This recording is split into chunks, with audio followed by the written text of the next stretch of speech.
Hello guys and welcome. For those of you that have yet to start on screen printing or are just getting started on screen printing, this video is intended for you. We're going to talk about tools, gear, and space that you may need to consider as you're getting started. This video is intended to make your first few months at screen printing easier and help you decide how much space you're going to need for your new hobby.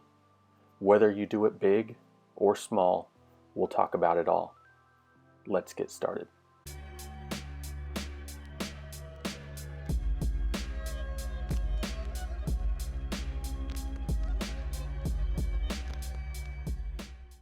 So as we're getting started, I just want to say that most of the stuff that I'm going to refer to, I will post a link down below to Amazon. I know most people have Amazon. This will make it easy for you to know what I'm talking about.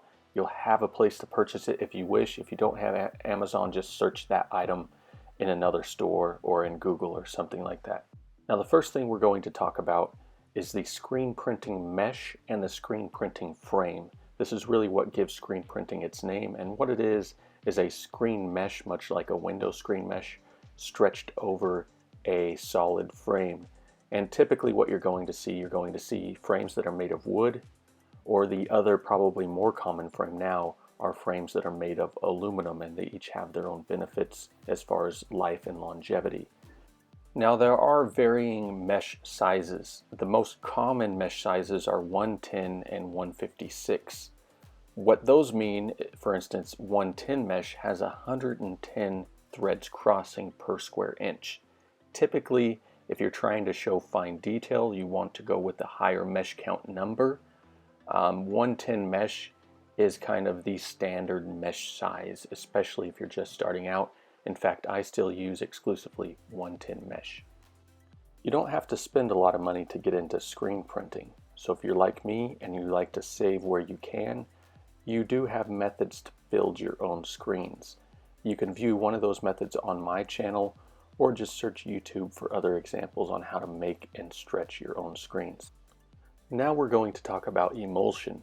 Emulsion is the substance that you apply to your screens so that you are able to create a stenciled image. Now, this subject can be a little bit complex, so I'm going to keep it simple here. There are really just two types of emulsion. The first comes pre-sensitized and ready to use out of the container. The other requires you to add a sensitizer to it before use. Now the main difference is the pre-sensitized version is less forgiving to accidental exposure to UV light, but it has a longer shelf life. The dual cure version, or the type you have to mix the sensitizer into, has a shorter shelf life but is more forgiving. Personally, I have had a lot of success with the Speedball dual cure emulsion.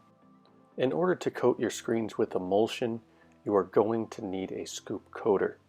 A scoop coater is typically made out of machined aluminum, and they allow you to coat your screens with a thin film of emulsion on both sides.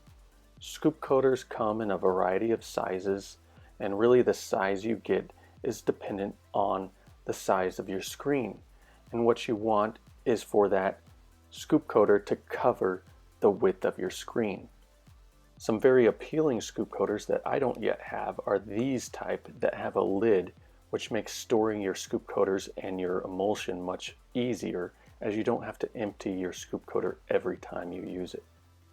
As we are working with our screens and emulsion, we want to make sure that we were working in light-safe conditions. What burns the image into your screens is the ultraviolet light, and so we want to avoid exposing our screens before we're ready to ultraviolet light. Now, the most commonly used lights are bug lights, or you can also get these yellow covers for fluorescent tubes. But for me, and for a beginner, all you're going to need are these cheap bug lights that you can find at most stores, big box stores, or you can find online. And since we're on the subject of light, when you're drying your screens after you coat them with emulsion, you want to make sure that they're drying in a light-safe environment. Some people create custom cabinets with shelves, or if you're just starting out like I did, I used to put them underneath my kitchen or bathroom cabinet and made sure no light was going in. Now that you've let your screen dry for about a day, you're ready to create an image to burn to your screen. You can do this by creating a stencil of something from an internet image that you can find, and I have a separate video that you can watch on how to create a stencil from essentially any image that you can find on the internet. So be sure to check that out after this video. Now when you're ready to print your image, you'll want to print it on a transparency, and the go-to standard is the waterproof inkjet film transparency, and this can be found probably anywhere online, especially Amazon, and I'll post a link down below for you. But this is the best film to print your transparencies on. If you don't have access to a printer or this transparency film, you can probably take a trip down to your local print shop like a FedEx or a UPS store or a Kinko's and get this printed by them. Now when I just started out, I tried the mineral oil transparency technique, which either uses baby oil or just regular mineral oil. They're the same thing really. And you can use this to create a transparency, and I also have a video where you can watch me do this method. So be sure to check that out, it's very interesting. Now when you print your image, you want it to be as black as possible, and there's a difference between 100% black and what we call rich black or true black. And this is done using the CMYK color mode. So you can see the difference between the two blacks here, and this really prevents any light from seeping through your image when you're exposing your screen. So using that true black or rich black color mode is very important. And again, the video that I mentioned earlier goes over how to make your stencil 100% CMYK true black. At this point, you're ready to expose your screen. You have your image printed on your transparency, and your screen has been coated with emulsion and dried. But remember, don't expose your screen to UV light before you're ready. There are several methods to expose it to UV light. Here's an industrial sized exposure table with the fluorescent tubes on the underside. The good news is there are much smaller exposure units available, such as this one. Mine is similar to this one, and I use a light from Home Depot. There are also these light shields or reflectors. Speedball even sells kits that use this light shield method, and the exposure times for all of these are really going to vary, and you can find recommendations on several forums or anywhere online. But fortunately, you don't have to purchase anything, and if you're like me, my first screen was exposed using the sun. The sun is a great emitter of UV light and will expose your screens very quickly, so be sure to look up some guides on how to expose your screen using the sun. If everything went well, your screen is ready to wash out. And these are some washout stations. It's essentially just a deep sink with a hose with decent pressure. You can create a washout station, kind of a DIY station, build it yourself, or you can use your bathtub as long as it has one of those removable shower heads that you can spray your screen down with. My first screen that I ever washed out, I used a kitchen sink and it worked just fine. It helps if that hose or whatever you're using has a decent amount of pressure. What you should expect to see is anything that the UV light didn't touch should be rinsed out. So it will be left soft and unexposed, and you will be left with the image that you created. Now we're down to the ink selection. You're going to have two main choices, especially as a beginner. You're going to hear about water-based inks and non-water-based inks, or plastisol inks.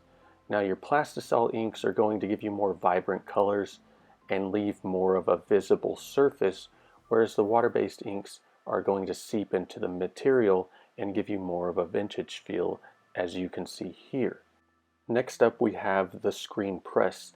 This is the surface and the unit that you use to actually print your t-shirt or whatever other media you're considering. This is a large, multicolor, multi-station screen press. This is a smaller, single-station, multicolor screen press.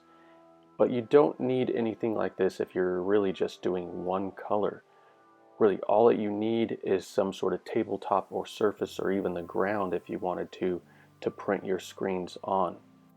And then one of the most important tools is the squeegee. The squeegee is what's going to pull the ink across the screen onto your fabric, or again, what other media you are considering.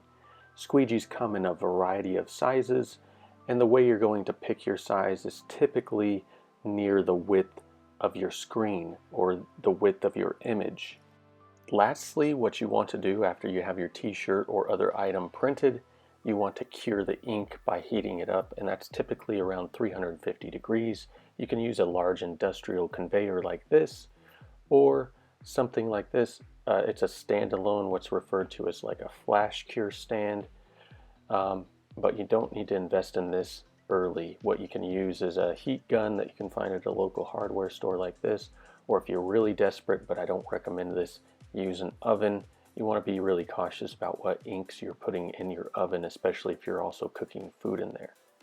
And some bonus material for you: don't limit yourself to what you're screen printing. Everybody knows you can screen print a t-shirt, but there are other things that you can screen print that really go a long way, especially if you're trying to build a brand.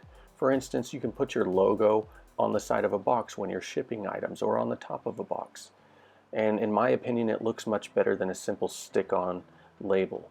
Another thing you can do is you can make your own business cards with screen printing, and they typically look a lot better because they have that embossed kind of text on there.